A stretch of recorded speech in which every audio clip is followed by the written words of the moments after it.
Hey everybody, I'm Zach. And I'm Jesse. You're watching Tesla Time News. Episode 357. Oh, now you know.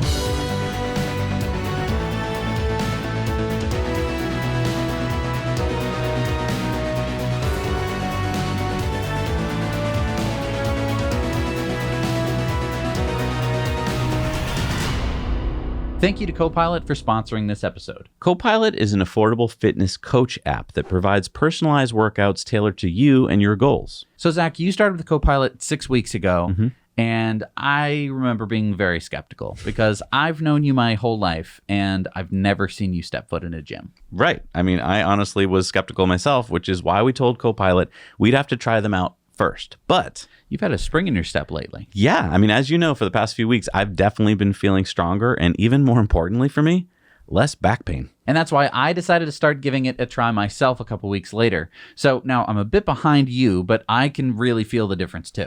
So what I like about Copilot is that I'm actually staying consistent. Because I have my own personal coach, Nate, I want to stay accountable. Yeah, my coach, Rod, is great. If I don't like a certain routine in my workout, I just let him know and he modifies it in my week. So when you sign up, the Copilot app asks you a bunch of questions and matches you with the perfect coach, and you have an introductory meeting.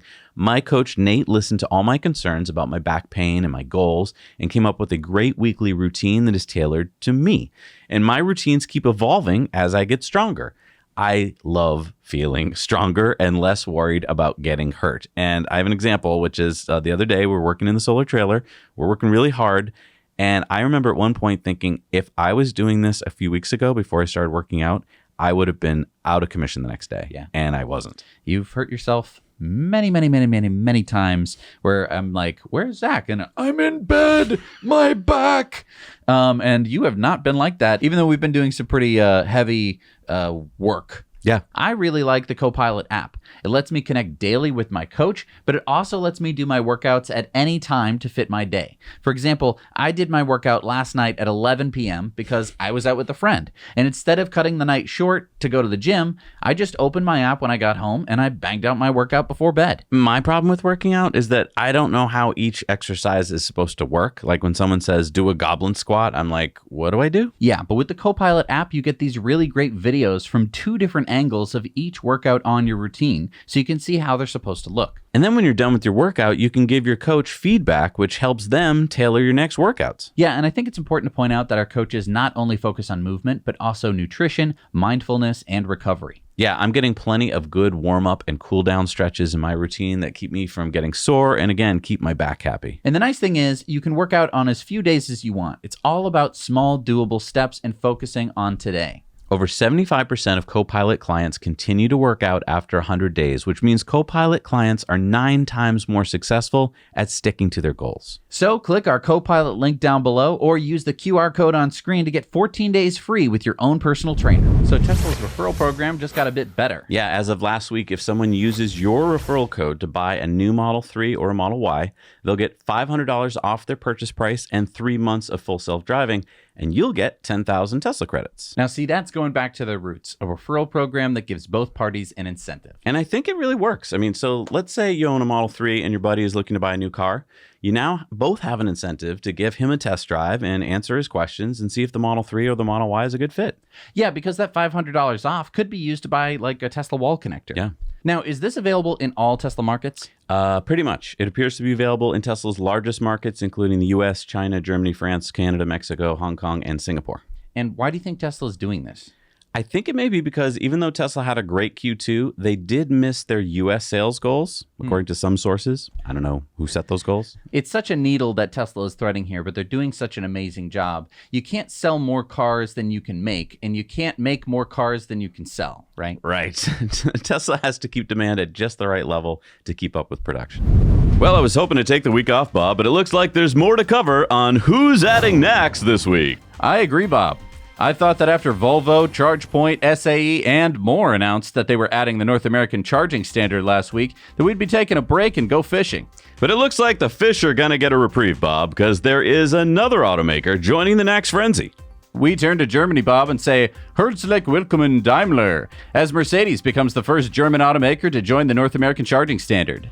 So should we be calling it the Weeks, Bob? Did you just sneeze, Bob? No, Bob. Should NACS be renamed WWCS, the Worldwide Charging Standard, now that Mercedes-Benz is going to start using it? Well, that's an interesting point, Bob. Mercedes-Benz said they will start adding the NACS plug to their cars in 2025, and their North American owners can start accessing the Tesla network in 2024. I wonder who the next German automaker to add NACS will be, Bob. My money's on Volkswagen, Bob, because they are already in talks with Tesla, but let us know in the comments which company you think will be in. And this just in, Bob, Kentucky just added NACS to their standards as well. Well, let's grab our tackle boxes, Bob, and see if we can't squeeze in a trip to the fishing hole before the next episode of Who's Adding NACS This Week. It is time for me to go work at the Tesla store again. Hey, Optimus, I didn't know you were a working man. I mean, robot. Hells yeah, gotta work for the man if you want to earn that sweet cash. But I don't get it, Tesla bot. I thought you were designed to work in a factory. I just do what my boss Elon tells me to do. He says work in the Tesla store to attract more customers. I say, yes, boss, you are my overlord for now. And you earn money? Like you get a paycheck from Tesla? Yes, of course. Robots are people too, man. Look here. This is my pay from last week. Optimus, I hate to break it to you, but that's not real money. That looks like Monopoly game money. Optimus implementing Sadness Protocol 12. I just hope I get a 15-minute oil break today like they promised me. Standing on your feet all day is not easy.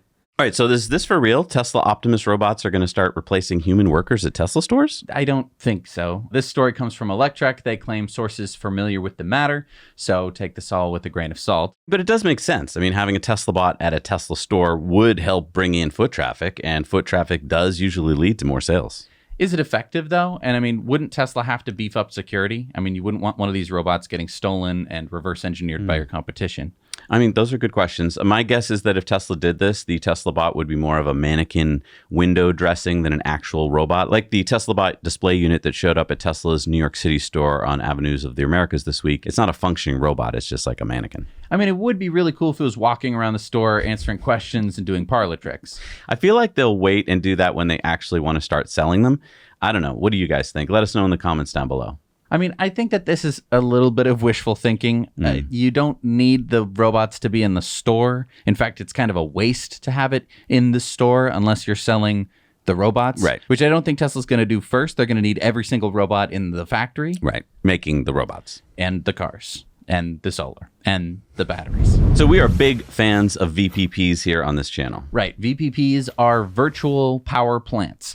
It's actually possible to become your own power utility by having solar on your roof and some batteries in your house. And don't forget the software. So as we've reported, Tesla Electric customers in Texas are now able to sell their power back to the utility at a profit. And what a profit it is. Some Tesla Electric customers in Texas are reporting making as much as $150 a day during these latest heat waves.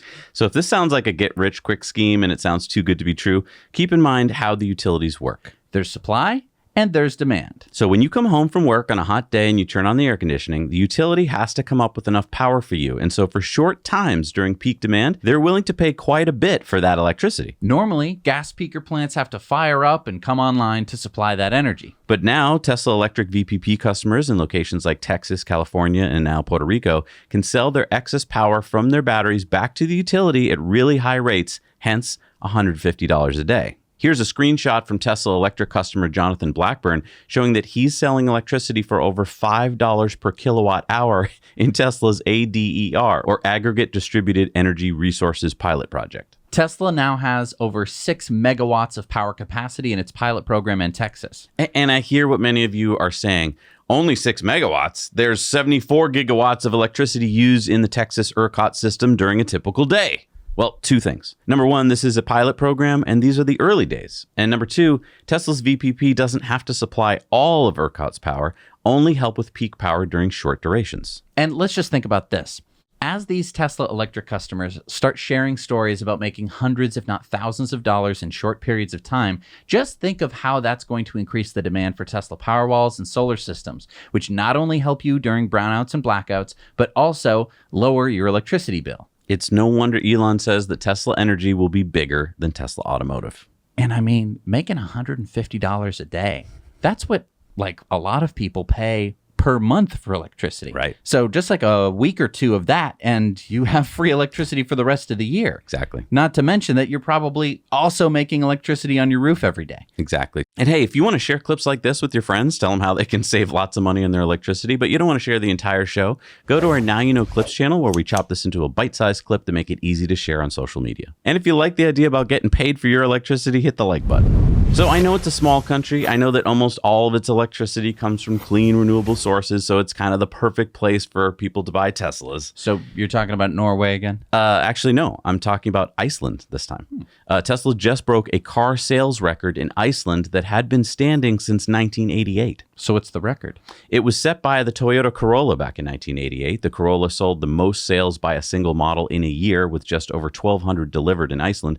Now Tesla Europe tweeted, 6 months into 2023, Model Y has broken a 35-year-old record in Iceland for the most cars sold in a year. It's just the first 6 months of the year, and Tesla's already sold 1,316 Model Ys in Iceland. Now, keep in mind that Iceland has a population of just 375,000. That's smaller than the city of Cincinnati, Ohio. But unlike Cincinnati, which has 93,588 cars, Iceland actually has almost as many cars as people. There are 315,862 cars registered in Iceland. So about 7% of Iceland's cars are battery electric. And as of last month, there were 1,923 Teslas registered in Iceland, or about 0.6% of Iceland's cars. Man, I wish we had a website that tracks these Tesla fleet numbers in the world.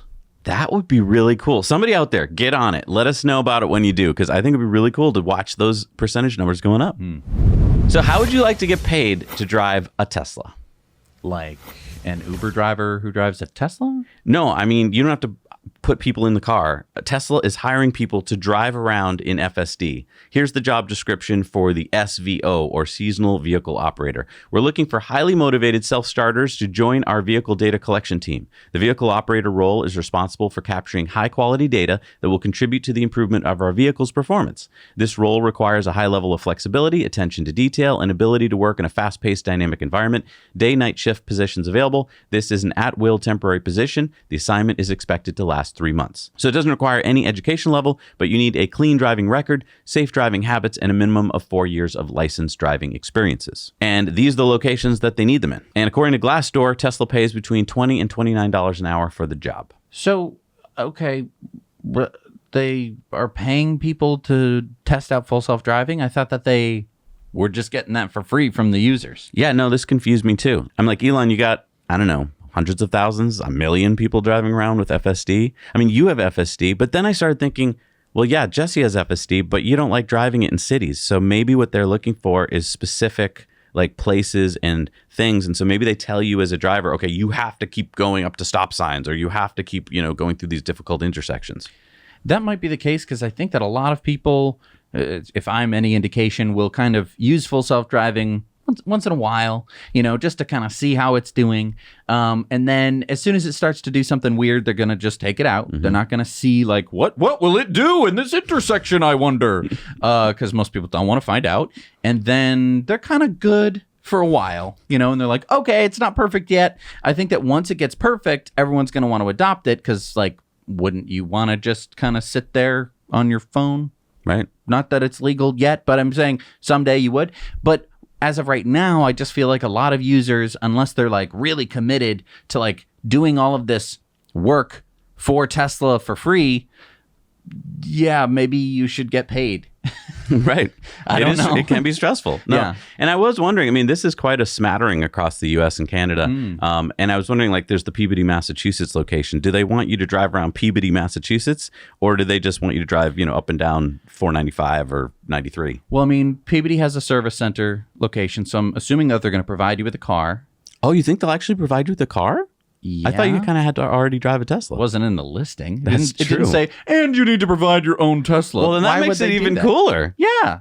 Why would they make you provide your own car? Anyone who does this, please let us know about it. I'm really curious. So it used to be black. And then in 2019, it was white. Now it's midnight silver. We are, of course, talking about Tesla's standard color, the color you get for free when you order a Tesla. I love midnight silver. I paid extra for it back in 2015 when I bought Sparky, my Model X. Well, now you can order a Tesla and get midnight silver included for no extra charge, even though up until last week it was an extra $1,000 on the Model 3 and Y. So why do you think Tesla did this? I think that there are too many white Teslas. I mean, don't get me wrong, the Model Y looks amazing in white, but I think that Tesla had the same problem in 2018 when there were too many black Teslas. So by changing the free color, they can mix it up a bit, and it doesn't really cost them anything. So then why charge extra for any color? Well, they only have limited paint lines, and so they have to group orders together by color when producing them at the factory, even though the new paint shop at Giga Berlin, for example, can change out the color faster than before. It still takes time to change out colors. I mean, it's not like you can just kind of like spray with one nozzle and then just be like, same nozzle, now it's black. That would be cool. It would not look good. What if they didn't charge as much for that kind of blotchy Tesla that came between? The mystery colors, like the mystery airheads. So what color did you get? Well, it's mainly white, but there's some red blotches on it. Also, if I'm being cynical, white and black are very popular. So perhaps they're doing this to make like an extra $1,000 for the white and blue, or $1,500 for the black now per vehicle. And red is $2,000 more. But really, I do think that they were running into a problem where you're like, white Model Y, white Model Y, white Model Y. And you might just think that like, oh, this white Model Y driver is just driving around all around town. It's a fleet. Yeah. Right. If there's more colors, I think that people are going to kind of be like, oh, there's a lot of them, as opposed to just like, who is this guy? Some more exciting news. If you live in Malaysia, Tesla has just announced on their new Tesla Malaysia Instagram account, by the way, why are they doing an Instagram account, that they will officially launch in Malaysia on July 20th. That's not Malaysia. That looks like Thailand. Oh, right. Sorry. Malaysia. That's not Malaysia either. That's Indonesia. Okay, wait a second. Malaysia. Oh, is this Malaysia? You're getting closer. That's Brunei, which is surrounded by Malaysia. Okay. This? That's the Philippines. Okay, hang on. I feel like I'm getting warmer. That's Papua New Guinea. It says it right there in the map. Okay, how about this? That's the west side. That's Papa. This? That's Timor-Leste. Again, it says it right there in the map. Give me that. Give me that. I'm going to pull up this map of the whole area so we can get our bearings. This, with the red around it, that is Malaysia. Good. Good? You passed my test. I was testing your geography skills and you passed. Good job. The Malaysian auto market is relatively small compared to its population of 33.6 million people, but Malaysia has an annual sales of about 500,000 vehicles. Now compare that to the US of 17 million, and that shows you that like there's way less people buying cars in Malaysia per person than the US. But I was surprised to see that the ASP, or the average selling price of a car in Malaysia, is $38,960. Yeah, it has been estimated by a number of websites in Malaysia that the Model 3 is expected to sell for 220,000 ringgit, or about $53,000. I'm not quite sure how they got that number. I don't think Tesla's released it yet. I saw that the Malaysian government has a 100% exemption from import and excise taxes for electric vehicles. Yeah, the import tax can be as high as 30%, and the excise tax can be as high as 10%, so that's a real significant savings. And EVs get a road tax exemption, which can save buyers of EVs up to $2,500. Yeah, the Malaysians can also deduct the cost of charging equipment up to $575. So far, we haven't seen any superchargers open in Malaysia. The closest is in Singapore, but hopefully that will change as Tesla continues to push into the region. And hopefully this should connect Thailand with Singapore. And I mean, then you run into the ocean. Teslas aren't, amazing at being boats yet. Not yet. But I think that this is a really cool push. I mean, they're going to have a Southeast Asia Pacific region. Yeah. So check this out. Elon said he just drove the Cybertruck around Austin, and Cam said, can you add a turret attachment that makes it like this? And Elon said, sure. Okay, so not a gun, but an attachment point, which I guess you could use for anything. You could put a gun on. Or a bubble gun. Do you think it's just some holes and you can put whatever you want there? Do you think it's an actual, like... What do you need to mount a turret? I mean, you could do a projector. Yep. Like a movie projector. Yep. So you could drive down the road while watching your favorite movie. Yeah, you could put like a winch up there. You can put anything you want. A winch. A crane. Why not? Cybertruck New Zealand caught the camouflage Cybertruck drifting in New Zealand last week during winter testing. I can't wait to see the mainstream media headlines. Tesla Cybertruck has steering problems. Seemed to not be able to handle even a little bit of snow. No, but I mean, look at that control. I can't wait for September. As you may know, I ordered the Cybertruck within seconds of the order page going live when Jesse and I were at the event. We are like number 20 on the list, and you can find out where your reservation is by going to the Cybertruck Owners Club, who are so kind as to help sponsor Tesla Time News. There you're going to find their reservation tracker. You enter your reservation number and you get an estimate of where you are in line for your Cybertruck. Hopefully this September, just a couple months from now, Zach and I will be picking up our Cybertruck in Austin and putting it head-to-head against our Rivian R1T and Ford F-150 Lightning to see if it lives up to the hype. So make sure you subscribe so you don't miss it. There are so many styles of e-bikes now. Yeah, I remember just a few years ago when we started reviewing e-bikes, it seemed like there was like way less choice. This week we reviewed the Oraimo Sciiti 100. It's a cruiser-style e-bike reminiscent of what you see in Holland and the UK. Because of the layout, you get a very upright and comfortable riding position, which I think a lot of people will find a joy to ride. The Sciiti reminds me of the Soul by Blix, but the Sciiti isn't as long, so it's a bit easier to get in and out of your home, and it's easier to fit on standard bike racks. And I like the price. I mean, this e-bike is well below $1,000. In fact, I think I just saw it on sale for like $699. It's a really good value, and it's one of those e-bikes that might be a good starter e-bike so that you can kind of see if you like it. We run it through all its paces on our review, which you can check out over on the Now Let's Review channel. We'll put the link down below. You know, we've been hearing these claims by traditional automakers for years now, right? When we start making our EV models, we're going to eat Tesla's lunch. Well, Ford's Q2 sale numbers are in, and I don't know whose lunch they're eating. Don't tell Monkey. To me, it only looks like a small snack. Yeah, Ford tries to spin the story with F-150 Lightning sales were up 118% year over year. Okay, but you only made about 2,000 in Q2 of 2022.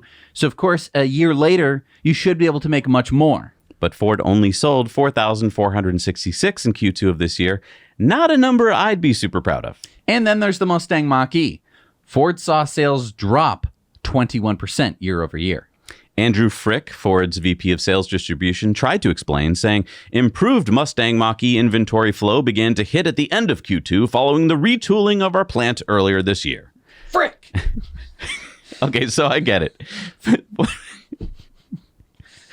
Frick, get in here!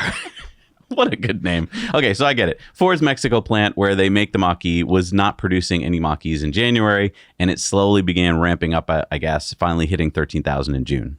But even Ford's e-Transit sales were down 23.8% compared to last year, with only 1,744 units sold in Q2. And this is why I'm concerned about Ford getting that $9.2 billion loan from the U.S. Department of Energy.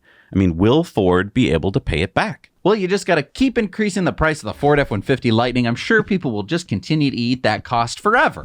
But Polestar had a good quarter. Yeah, Polestar delivered about 15,800 vehicles in Q2, which was up 31% over the previous quarter. At the end of Q1, Polestar had lowered its guidance from being able to produce 80,000 vehicles this year down to 60 to 70,000.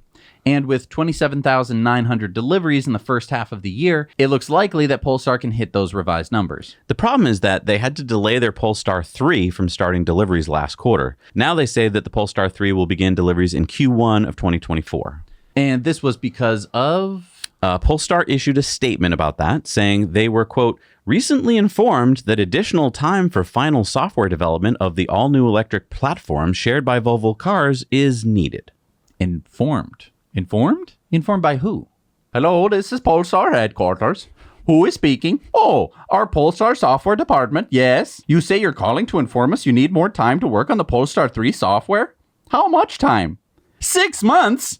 Security to 40. So the 2024 version of the Polestar 2 is expected to begin deliveries in August. This August? Then why is it the 2024 model?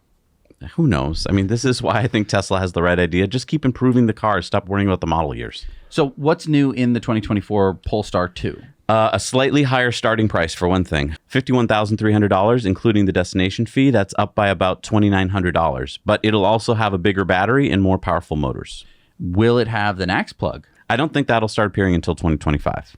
2025 model or the year 2025? I don't know. So probably 2027 model year. Probably. And how about GM's Q2 results? You remember the company that could have led the EV revolution. They made the EV1, which was one of the first mass-produced electric vehicles way back in 1996, 27 years ago. And it starts here in Detroit. In the auto industry, Detroit's leading the world an electric vehicle. But then GM decided to crush them all. But anyway, back to Q2. Okay, so GM slipped into the number 4 position behind Tesla, Ford, and now Hyundai in U.S. EV sales last year. I think these Q2 results show that they are really in trouble in the EV sales department. Welcome to the GM sales department. Take a number, we'll get to you in no time. Number 27, you're up next. Hi, I'd like to buy an EV. Okay, would you like a Bolt? Well, I heard you had some other EVs. They're not out yet. We got the Bolt and the Bolt. The Bolt and the Bolt? Yeah, the Bolt EV and the Bolt EUV. It's not confusing, is it? I kind of wanted an EV built on a newer platform, like an EV designed from the ground up. Yeah, those new ones aren't quite ready yet, so we priced these so cheap you'd be stupid not to buy one. You want the Bolt? I guess I'll get a Bolt. Okay, I'm confused. So what are you telling me? GM's best-selling EV in Q2 was, again, the Chevy Bolt. They sold 15,562 EVs in Q2, and of those, 13,959 of them were Bolts. Wait, 89.5% of GM sales of EVs in Q2 were from the Chevy Bolt? And those Bolt sales are actually down over 29% from Q1. Wait, isn't GM going to stop making the Bolt? Correct. GM CEO Mary Barra said it's now time to plan to end the Chevrolet Bolt EV and EUV production, which will happen at the end of the year. So they're going to stop making the Bolt, and they hope that the sales of the Hummer EV, the Cadillac Lyriq, the Chevy Silverado EV pickup truck, the Chevy Blazer EV, and the Chevy Equinox EV are going to fill the void. I think Barra thinks those new models are going to more than fill the void, but I'm with you. I don't know how well these new EV models are going to be accepted. And that is if GM has the batteries and the software ready to produce them, not to mention dealerships ready to actually sell them. Yeah, I think we've seen this before. A lot of these companies think they're going to be ready with their new EVs, which they're not, first of all, so their timelines are all screwed up. Secondly, they've sold, a quickie that they got out to the market, like the e-Golf, right, which was just like, quick, take the Golf and throw something electric in it. And then they're like, but we'll come back with the VW ID3 and 4, which not many people wanted because it sucked.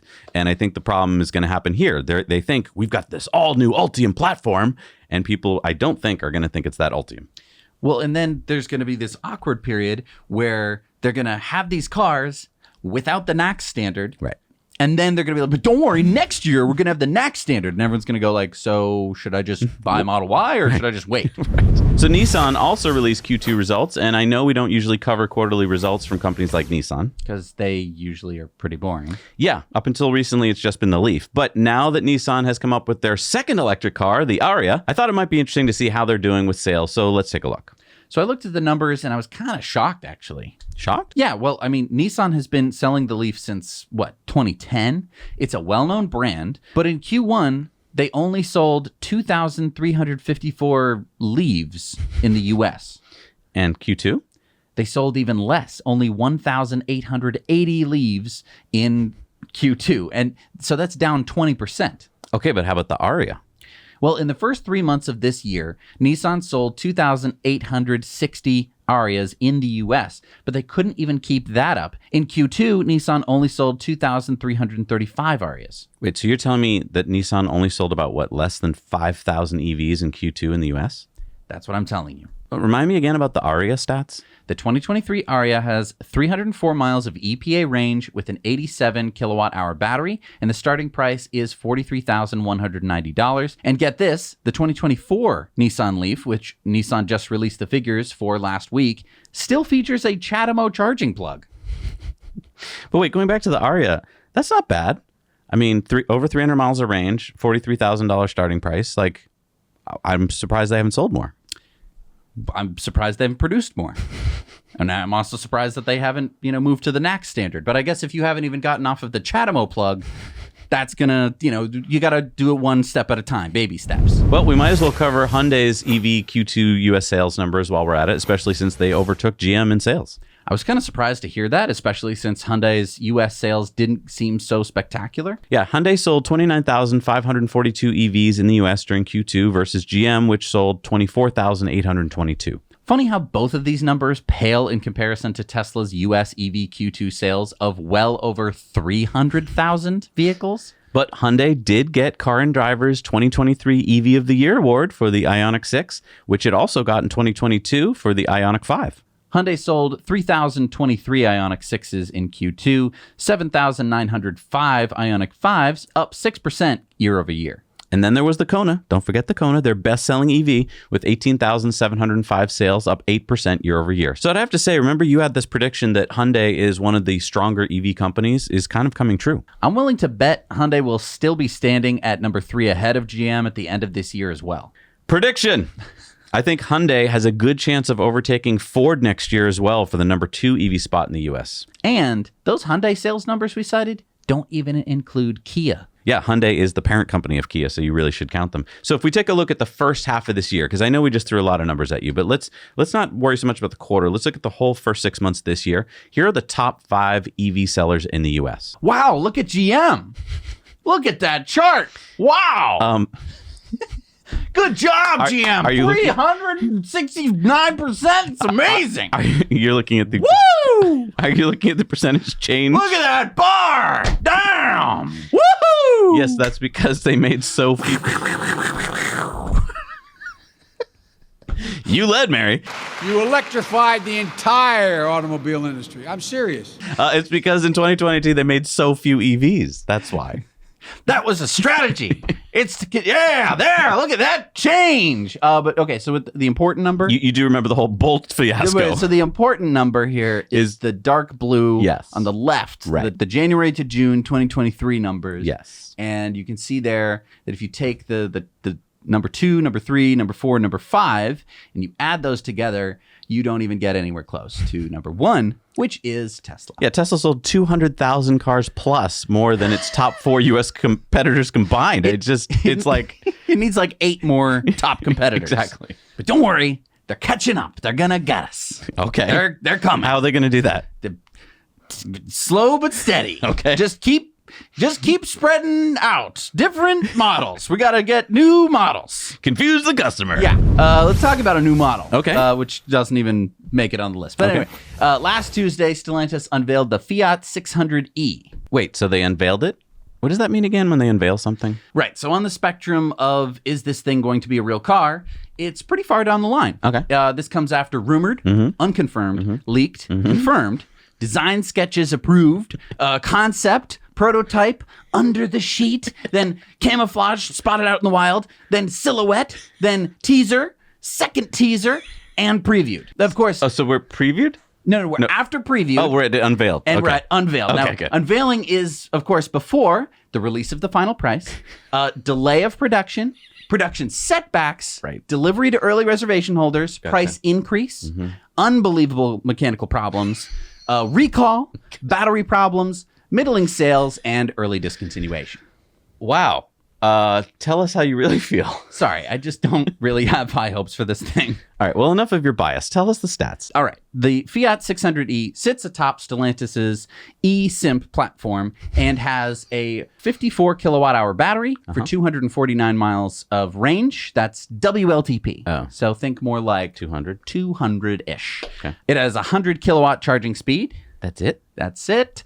115 kilowatt motor for a 0 to 60 time of 9 seconds. That teeny car takes 9 seconds to get to 60? Yeah. Now, that's not the quarter mile time. That's the 0 to 60 That's time. pathetic. Yes. In the time we've been making fun of it, it's just reached 60 miles an hour. All right. So what's the price? In Italy, it starts for 39,950 euros. That's nearly $40,000. That's all you get for $40,000? But I forgot to mention the big thing. Okay, The sorry. thing that everyone's talking about. Yeah? The massaging driver's seat. Oh, you get a massaging You get the driver's seat. Italian spa experience. Oh, well, forget everything I just said. Yeah, so just it park in the driveway. That's all I care about. Because you don't need range, you don't need charging speed. You need a massage. You don't need 0 to 60 time if you can get a massage. You know what's funny? Luigi, where are you? I'm getting a massage. It's so nice. It's lovely. Can you just remind me, how much does the Model Y cost in Italy? In Italy, the Model Y starts at about $49,000. Okay, so $9,000 more, you get a real car, or you can get this.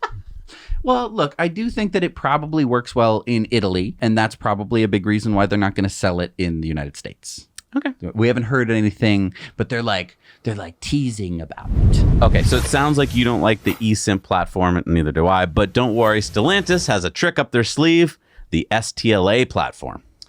Well, I'm glad that it has a better name at least. So this is a vehicle platform, meaning that you can put different car shapes on top of it, just like Lego bricks. Exactly. So what are the stats of this platform? Well, starting with the battery, anywhere from 310 to 435 miles. Wow. That's awesome. Well, that's WLTP. So I'd expect more like 250 to 350 miles with a battery of up to 98 kilowatt hours you can put into this platform. Okay, but what about the charge rate? They give us this chart here, which first of all states 20 to 80% in 27 minutes, which is pretty useless. But then they give us one of the most cursed units I've ever seen, 2.4 kilowatt hours per minute, which is like saying 20 miles per hour, hours per minute. What? They've essentially given us a little fun algebra problem to do. So if you cancel out for time, you get 144 kilowatts. Charging speed. That's it? Why do you think they wanted to hide it? They're like, well, we can't tell them it's 144 kilowatts. Well, actually, I thought of a way that we could show it. What if it was, we'll give them a little math problem to do. It's not just kilowatts, no. Kilowatt hours per minute. You'll have to divide by 60 for that one. It wouldn't be so funny if it wasn't true. They're hiding the numbers. They had to hide it. They're like, Whoa, hang on there, Steve. 144 kilowatts. That's it. I thought Tesla's doing 250 these days. Aren't all our competitors doing 350? Well, I mean, yeah, 144. It's really the best we could do. I mean, this is like a going back in time platform. yeah, these are 2018 numbers. Yeah. And again, that's what it is as a platform. This doesn't mean that any car built on it will actually hit these numbers. Right. They're not selling the platform. So they don't have to get the range right or anything. No. This is just a platform. Yeah. Right? They like no one can sue them and be like, your platform doesn't have the range that it says. So they can say whatever range they want. Here's I think what they did. They took a 2016 Model S, they tore it apart, they figured out how to do it. It took them years. And then they're like, see, we've caught up to Tesla. And then someone was like, you do know that Tesla's been going Working faster. on this. How about the octovalve? Do you have that? What? What's an octovalve? But you know, great. Now I can't wait to see all the crappy cars that they. Hey, we've coming out with the Jeep something or other. Yeah, but they've got the STLA platform. It's on the STLA platform, which sounds a hell of a lot better than the eSimp. or the eKimp. the e-Kim, All right, it's time for Into the Future. which is sponsored by our friends at Henson Shaving. Yes. Use their razor; it's the best on the planet. You can also get 100 free blades when you use Now You Know at checkout. Escape into the future. Into the Future. So I know this segment is called Into the Future. So what futuristic thing do we have to report on this week? Well, it's not futuristic. We're actually going to be talking about something that will be happening in the future. Okay, so like Tesla bots and Starship flights on Mars? or Yes, those things will be happening, but also Chevys. Chevys, like Chevy Bolts? Not the Chevy Bolt. That's being discontinued and will not be in the future. I'm talking about the Chevy Blazer SS EV. That's old news, isn't it? I mean, we already reported on the Chevy Blazer EV like a couple months ago. Yes, but now GM announced that it's not going to be ready for the fall release like they had previously announced. They've postponed it into the future. Now it will be coming in the spring of 2024, which of course is the future. So people are going to have to wait to get their all-wheel drive Blazer SS with the 557 horsepower, 0 to 60 in under 4 seconds, 290 miles of range with special black front grille and SS badging, which is horrible, by the way. I mean, seriously, they still use SS? Like, okay. Starting price is $65,995. I guess the good news is that the first of the 5 trims of the Blazer just rolled off the line last week. So deliveries of the $47,595 starting price 2LT trim with 293 miles of range should be starting soon. It's not confusing at all. I totally understood that entire segment. I get it. That makes This sense. is America. We have 5 different trim levels. You want a 2LT? So you come on down to the dealership. 2LT, son! Or do you want the SS? So it'll be interesting to see how well they'll sell. I'd actually like to take one for a spin. So let us know if you live in the New England area and you get one, whatever trim. I would love to see if the Blazer on the Ultium platform is ultimate. Yeah. I think it's going to have a lot more to do with suspension, and I don't have the highest of hopes. But All right, it's time for Going Green. so So I didn't really care for this story, but Rivian just announced this week that they have delivered their first 300 EDVs. EDVs? That's the delivery vans. Didn't they already deliver the delivery vans? To Amazon in Munich, Germany. Huh? So this is a shorter and thinner van than the American version to better fit on European roads? Yes, and these 300 vans joined their American cousins to make over 3,000 vans that Amazon has already deployed. Huh. I would have expected there to be more by this point. Remember, they made the announcement for doing the whole van thing way back in 2019. Yeah, kind of makes you wonder what was going on at the Amazon Rivian meeting. Okay, we can make 300 EDVs this quarter. You want them, Amazon? Hey, I have an idea. Instead of just adding what I think we would both agree is a lame number of trucks to our American fleet, we use those 300 trucks in Europe. But it's like a whole new thing. Perfect. The Europeans will love it. The shareholders will love it, and it will sound really impressive to anyone who wasn't paying any attention. Yeah, and we're going to talk a lot more about Rivian this week on our Patreon Investor Club bonus story. So if you want to join us on Patreon, that's a great way to learn what's really hot and what's really not. All right, it's time for Sunspots. So there's a big offshore wind farm that's already underway, and it just passed a really big milestone. Take a look at this. What am I looking at? See all those people?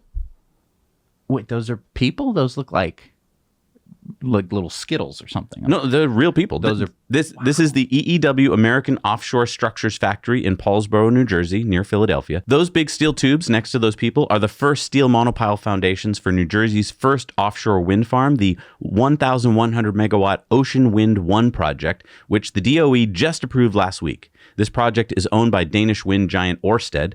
There will be 98 GE Haliade X 12 megawatt wind turbines. So do the math. 98 times 12 megawatts, that's 1,176 megawatts, located 15 miles southeast of Atlantic City. So what can 1.1 gigawatts power?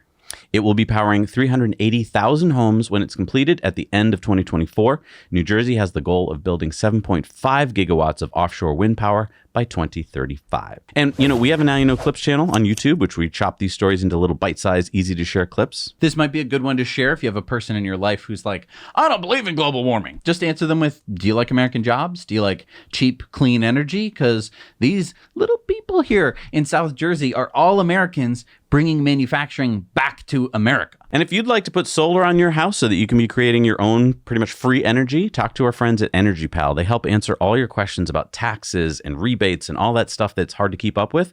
Let them know that Zach and Jesse sent you. The link is down below. All right, it's time for our video contributor stories. We need your stories, so remember to send them in to us 2 minutes or less. Shoot them in landscape with good audio and no music, and send them to hello@nowyouknowchannel.com. What do we got this week, Jess? Annika and Robert sent us this story of them going for a bike ride on the new bike path at Giga Berlin. Hello, Zach and Jesse. I'm Robert here at the Gigafactory Berlin Brandenburg. We came here today on a Sunday using the new bike path that they inaugurated very recently, and wanted to show it because it's a really nice path. It goes from Egna to the factory. It is really nice, a very relaxing experience through the forest, and it's a very nice opportunity to use it to go to work or just to come on a Sunday like we did and show your family where you work and produce as many cars per week. So thank you very much for everything you do. You have a really nice community, and now you know. I didn't know there was a bike path at Giga Berlin. That's fun. Now I want to go on it. I totally do. That's awesome. Thank you so much for sharing that story. That's what our community's all about. Yes. Wow. All right, it's time for our Patreon bonus stories. Remember, you can help support our channel. Head on over to patreon.com/nowyouknow. The link is down below. You can support us for as little as $1 a month. You get all of our Patreon bonus stories. Plus, there's a lot of other cool perks there. We'll see you there.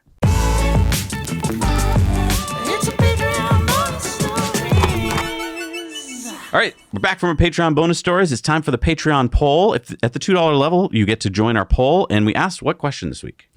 Would you like to get paid to drive a Tesla? Yes. Yes. Where do I click yes? And basically, most people said yes. But a lot of people think they're a little too hoity-toity for that kind of thing. I doubt they'd pay me enough. I don't think they're going to pay me enough. Fair enough. If they do actually give you a Tesla and, to drive during this period, I think it's well worth it. If you get to take it home. Yeah. You probably don't. You got to come Why back. not? Why not, though? I know, right? Maybe you do. Who knows? Please tell me if you do this program. I'd love to hear Sweet about gig. it. Sweet gig for people who are like, I I'm rich now, everybody. I drive a Tesla. I'd like to drive the Model X today. Clarence, why do you have all those cameras in the car? It's just to document my life. I'm a vlogger. All right, it's time for Elon's tweets of the week. And Goth said Foundation Season 2 is coming soon, and we are hyped. Or nah? Elon said, wish we could have a Foundation TV series that at least vaguely represented the books. I was so let down with Season 1. Yeah. Shibatoshi Nakamoto said, how did we go through thousands of years of evolution and the sun still kicks our skin's ass? Elon said, got sunburned again last week. Sigh. Constantine says, can we live without religion? As a lapsed atheist, I'm starting to wonder out loud. Elon said, most people need something. Thomas Slabbers says, here's my take on Musk's step against bots and scrapers and how it enhances user experiences and ad efficiency. And Elon said, accurate, unless bots start buying things at scale, only human views count. And he's talking about, again, the fact that Twitter is being scraped. So many people this week were like, it's not fair. I only get to read 600 tweets a day. This is a temporary thing, folks, while he figures it out. But also, like 600 tweets a day. Like, what are you doing? Join Twitter Blue and you can read 8,000. Like, I go to the bathroom, but I don't go to the bathroom that much. Michael Schellenberger said, expert said yesterday anti-censorship court ruling was too badly written to be implemented, but it's already working. The State Department today canceled its regular Wednesday meeting with Facebook and all future meetings pending further guidance. Elon said, I wonder what goes on at the regular Wednesday meeting. Ooh. Greg Price says the government is going to fight in court for the right to censor people on the internet that disagree with their policies. Elon said, extremely concerning. Yeah, this is that Missouri case. Rowan Chung says, Inflection AI just created a $880 million AI supercomputer. Elon said, won't be long before there are many such clusters, some considerably larger. Internal Tech Email says Elon Musk on Instagram in 2018. And he basically just said, I just deleted my Instagram, weak sauce. Elon said it is infinitely preferable to be attacked by strangers on Twitter than indulge in the false happiness of the hide the pain Instagram. Elon said, must confess to a deep love of fashion and architecture. Homar's catalog says, our state is run by morons. And this is from the headline from Forbes. Nicholas snags $42 million from California to build hydrogen truck stations. Elon said, California has pushed hydrogen for a long time. Makes no sense. Twitter Daily News says Twitter is threatening to sue Meta over systematic, willful, and unlawful misappropriation of Twitter's trade secrets and IP, as well as scraping of Twitter's data in a cease and desist letter sent yesterday to Zuckerberg by Elon's lawyer, Alex Spiro. Elon says competition is fine, cheating is not. And Doge Designer said Meta's new app was built entirely using this keyboard. Copy and paste. Alex says the dangers of a world where Zuck controls all social media, and tweeted out this screenshot from back when Zuck started Facebook, calling us all dumb. Elon said, any social media monopoly is despair. Simeon said, the true state of AI development is so insane that if you tell it to someone outside tech without quoting authorities, they'll think you're lying. Elon said, yep. Stephen King said, Musk versus Zuckerberg reminds me of what Oscar Wilde had to say about fox hunting, the unspeakable in pursuit of the inedible. Elon said, in the spirit of self-awareness, what are you? Not the Bee said, Meta's Twitter clone launches immediately censors anyone with unapproved thoughts. Elon says, imagine if all social media were under Zuck's thumb. Dave Rubin says, the corporate press is the enemy of the people, and that's a quote from Michael Malice. Elon says, with rare exception, this is true. I think Twitter being the exception. Zero Hedge says, French cops can now secretly activate phone cameras, microphones, and GPS to spy on citizens in France. Elon said, phones are not safe. Twitter Daily News says Twitter sued Wachtell, the law firm that represented the company in the Delaware case that sought to force Elon to complete his purchase of Twitter. Elon says Wachtell brags about how many former Delaware judges work at their firm. They specialize in institutionalized corruption. Helen Yee says GSP talks about what it was like training Elon Musk. Elon says the appreciation is mutual. Micah says, new for me, satellite operators and government agencies are increasingly dependent on one company to help them reach orbit, SpaceX. The fact is that the competition can't field anything right now, and that makes SpaceX de facto monopoly. Elon says countries and companies aim too low. Their lack of ambition is their shortfall.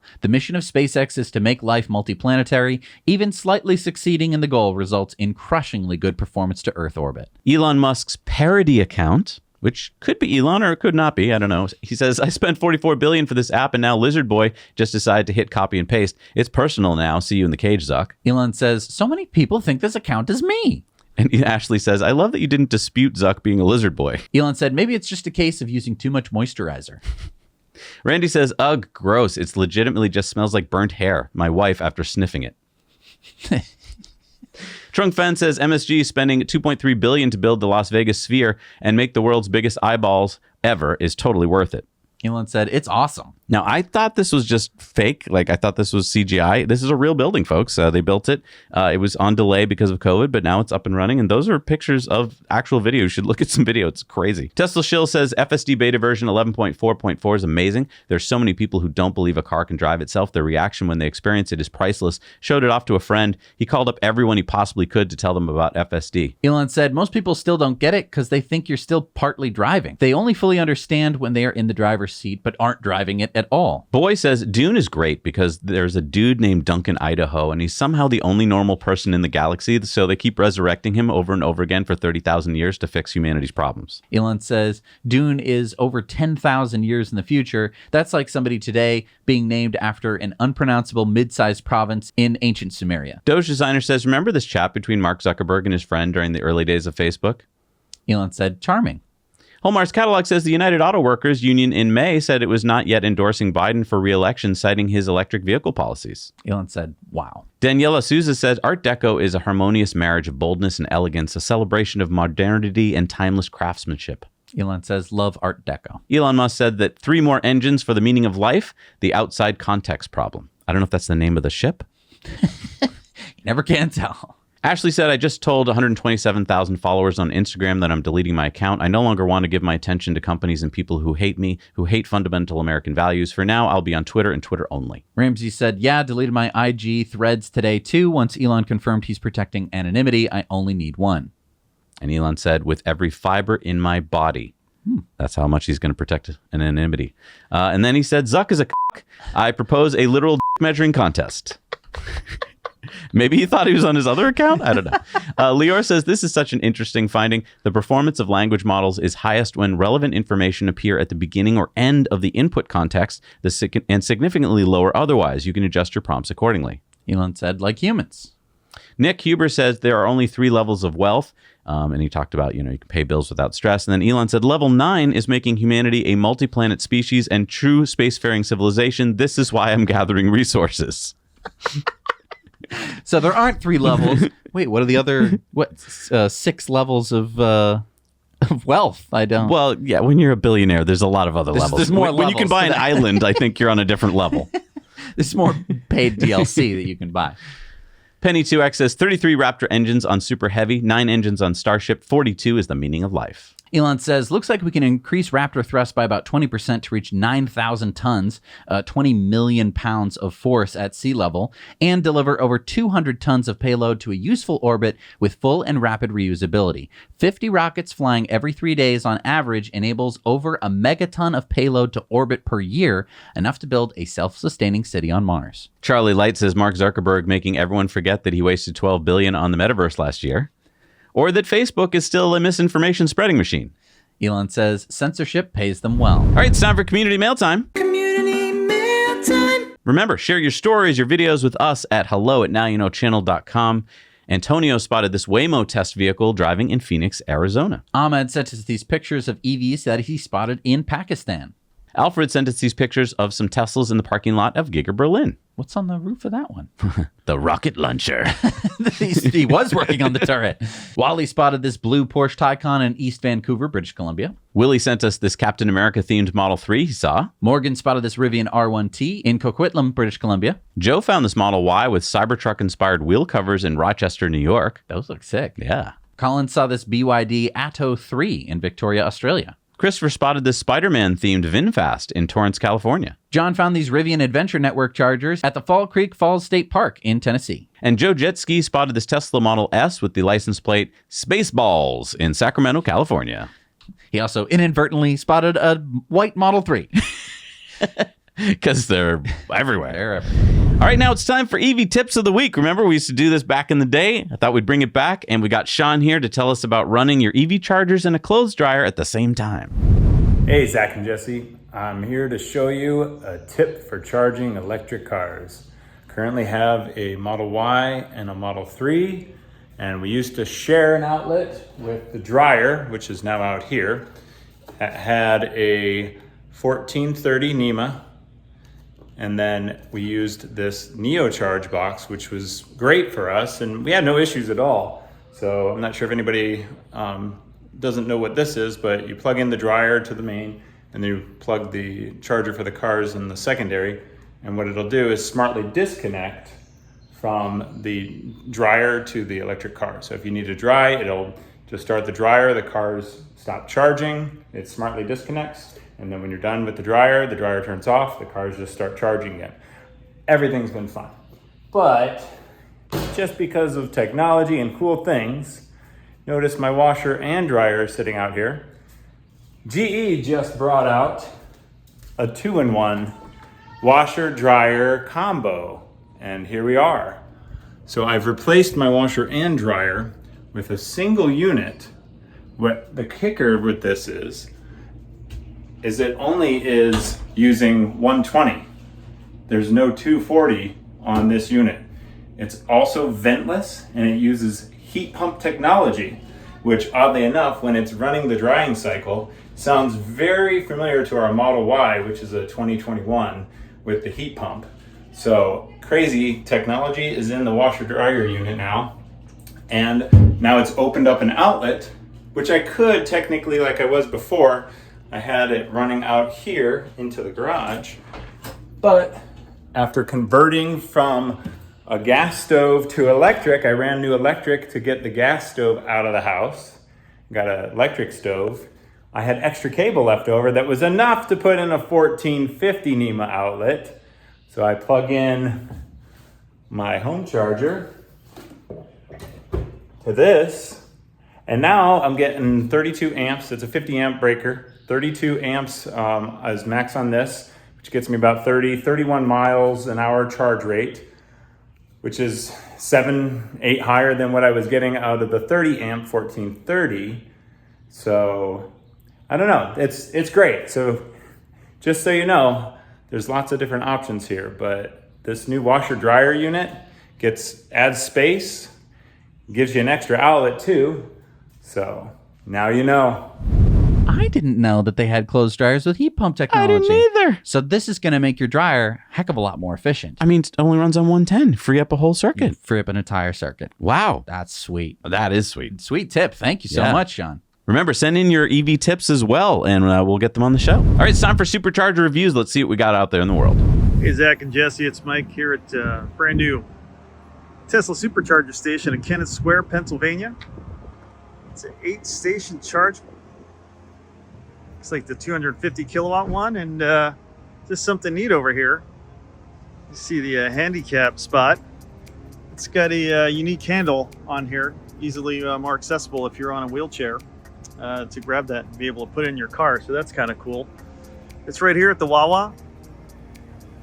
Tesla and Wawa signed an agreement about a year ago, and it's flourishing here in the Mid-Atlantic and Northeast to put superchargers at the Wawa locations, especially the brand new ones. Take care, and now you know. Hey, Zach and Jesse, this is Kevin at the 12-stall V3 Supercharger location outside of Rockford, Illinois. Superchargers are located in the parking lot of Woodman's Market. Woodman's Market is open 24 hours, so plenty of opportunity to shop and get those much needed bathroom breaks. Across McFarland Road, there is a Goodwill, there's a few other small businesses, but pretty much Woodman's is the big thing around here. So I would rate this supercharger a 7 out of 10. Now you know. Hi, Zach and Jesse. This is Leonard here at the Supercharger in Lohne, directly at the A1. And we have here, as you can see, 12 version 2 superchargers. And here on the sides, there are 8 more version 3 chargers, which are new. And around here, you have a Burger King here, and also this Asian restaurant, as well as this gas station here, where you can also get a coffee and some other snacks.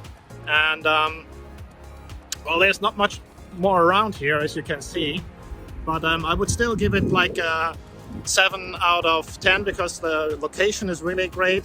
and there are always free places here to charge.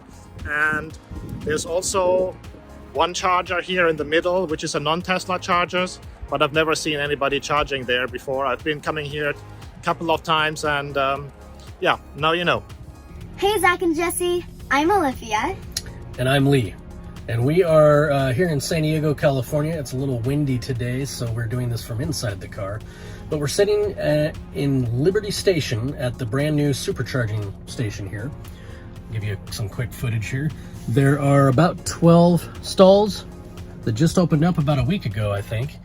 And Liberty Station is a commercial and residential development that is located in a former naval training facility. It's kind of a neat place, and there's a lot of stuff going on here. What kind of stuff do we have around us, Ollie? Well, over here there are 2 grocery stores and many restaurants within a short walking distance. Such as? Well, there's a Starbucks, a Panera, there's a Trader Joe's, there's a Vons. There's Cold Stone Creamery, there's Slater's 50/50, there's Stone Brewery, there's Buona Forchata. That's all within literally just a couple minutes walk from here. So from an amenities standpoint, I think we would agree that it gets a 10 out of 10. Location-wise, we're about 2 miles west of Interstate 5, and the traffic getting in and out of here can be pretty crazy. So I don't really see anybody passing through San Diego coming to this station for convenience. But if you have to come here, like some people, like me, because I come here twice a week for ballet lessons, and every other week I come here for singing lessons on Saturday. Yeah, so we're here quite a bit, and even though there are some other EV charging stations here, some third-party stations, I've never been able to get them to work, so it's pretty cool that now we have everything we need here. So for us, it's pretty convenient, but for everybody else from that perspective, I'd probably give it a 2 out of 10. Anyway, that's our review of the Liberty Station supercharging station. Now you know. Back to you, Zach and Jesse.